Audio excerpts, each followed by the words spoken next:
Pemirsa Metropolitan Jakarta, Bogor, Tangerang, Bekasi, Depok. Selamat malam, kita berjumpa kembali dalam acara Komedi Putar Indonesia. Saya Norka Masardi, malam ini kita akan membahas tentang budaya, tertib hukum, dan politik. Nah, telah hadir bersama saya di studio adalah narasumber kita, Bapak Mahfud MD, Ketua Mahkamah Konstitusi, dan Mbak Jaleswari Pramodawardhani, peneliti dari LIPI. Selamat malam Pak Mahfud. Selamat malam Mas Norka. Selamat malam Mas Norca.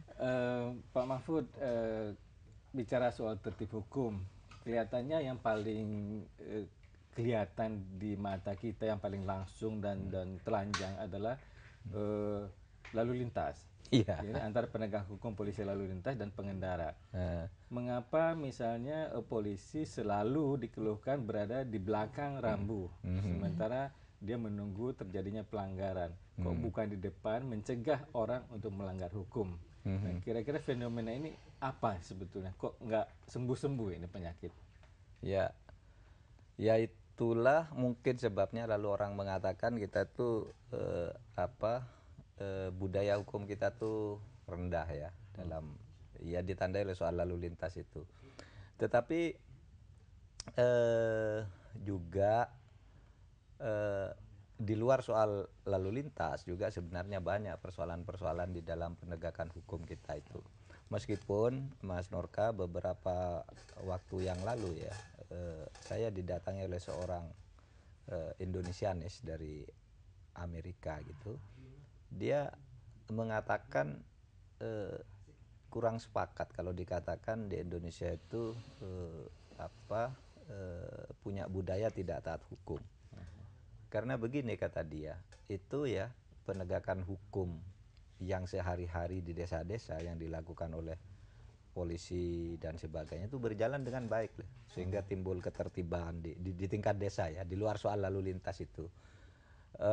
Lalu dia katakan sebenarnya buruknya penegakan hukum di Indonesia itu terjadi di tingkat elit, terutama di tingkat permainan politik dan bisnis, dan itu biasanya terjadi di kota-kota besar. Dia katakan bayangkan kalau Indonesia ini tidak tertib hukumnya, itu sudah kacau balau. Tetapi ternyata di Indonesia berjalan dengan baik, terutama di desa-desa ya, ada kriminal sehari-hari bisa ditangani oleh polisi dengan cepat. Tentu dengan beberapa insiden, misalnya ada penanganan yang tidak beres, itu saya kira bisa saja di negara yang begini luas gitu. Tapi secara umum dia katakan Anda tidak usah pesimis, katanya. Indonesia ini sebenarnya punya potensi besar untuk lebih ditertibkan lagi gitu. Mbak Nani, Anda sepakat dengan hasil pengamatan Indonesianis dari Amerika ini? Bahwa sebenarnya rakyat kita ini patuh pada hukum. Ya, itu kan dari sisi optimisnya ya. Tapi saya pikir saya sebagai orang Indonesia yang juga saya pikir juga melihat baik dari media atau secara faktual, justru melihat ekses dari tidak tertibnya hukum itu adalah kekerasan. Terus terang, saya merasa sangat takut dengan kekerasan. Tetapi kekerasan yang ada di Indonesia sekarang itu rasanya hampir setiap sudut kita jumpai. Yang paling baru adalah kekerasan terhadap kelompok Ahmadiyah di Kuningan kemarin. Terus kemudian kita juga mendapatkan juga kekerasan di mana semua itu adalah kekerasan yang berbasiskan agama, penutupan gereja. Terus kemudian hal-hal yang berbeda. Intinya adalah kita kemudian jadi mengeras ketika kita mengidentifikasikan diri kita dengan mereka yang berbeda. Jadi misalkan nanti ada sebutan orang kafir lah, aliran sesat lah, terus kemudian hal-hal yang berbau Tionghoa kadang-kadang memicu sensitivitas kita dan sebagainya. Nah, ini kemudian kita pertanyakan, apa sih yang menyebabkan semua itu? Kenapa kita menjadi begitu gampang marah, begitu kekerasan muncul dan sebagainya? Jangan-jangan mungkin ini bisa dikoreksi oleh Pak Mahfud juga, jangan-jangan karena kita ini mempunyai standar ganda untuk menerapkan hukum kita. Jadi di satu sisi kita akan mengejar-ngejar orang yang melaporkan tindak pidana kejahatan, tapi di sisi lain kita justru mengejar-ngejar orang yang apa namanya dilaporkan. Jadi nggak ada standar yang jelas tentang bahwa keadilan itu ya nggak bisa dinegosiasikan siapapun itu gitu. Ya, Pak Mahfud, apakah kekerasan yang dilakukan oleh masyarakat itu karena masyarakat merasa negara tidak melakukan tertib hukum sehingga orang yang dianggap melanggar dibiarkan dan sehingga orang cenderung untuk melanggar ketentuan ya, itu? kalau saya melihat itu pertemuan di antara dua-duanya. Jadi kita merasakan juga negara itu tidak melakukan tindakan-tindakan tegas terhadap tindakan sepihak yang dilakukan oleh kelompok masyarakat.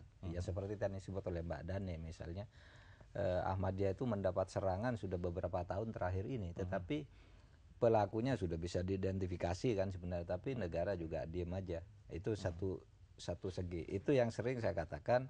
Sebenarnya kalau hukum dari segi isi dalam pengertian pengaturan di atas peraturan perundang-undangan itu kita sudah punya lengkap, sudah punya pedoman untuk menyelesaikan itu semua. Tetapi ya itu sikap diam itu atau membiarkan atau sepertinya tidak berdaya itu saya kira tidak bisa dibantah. Siapapun akan mengatakan itu kalau kita melihat fenomena yang timbul beberapa tahun belakangan ini. Tapi di suatu pihak juga mulai terlihat bahwa di tengah-tengah masyarakat sekarang itu juga sudah timbul tindakan main hakim sendiri juga. Jadi dua-duanya nampaknya ini bermasalah. Dan kita melihat bukan hanya soal Ahmadiyah sebagai korban. Setiap hari kita melihat di televisi itu ada pembakaran di sana, kemudian ada orang melawan eksekusi pengadilan dan sebagainya. Setiap hari di TV. Kadang-kala memang itu membuat kita cemas. Meskipun secara umum saya katakan itu barangkali insiden kalau itu dibandingkan dengan keseluruhan negara Indonesia ini yang begitu besar dan mempunyai banyak masalah. Oke. Gitu, ya. Permisi sebentar Pak Mahfud, kita istirahat sebentar. Ya. Pemirsa, Komedi Putar akan segera kembali. Tetaplah di JAK TV.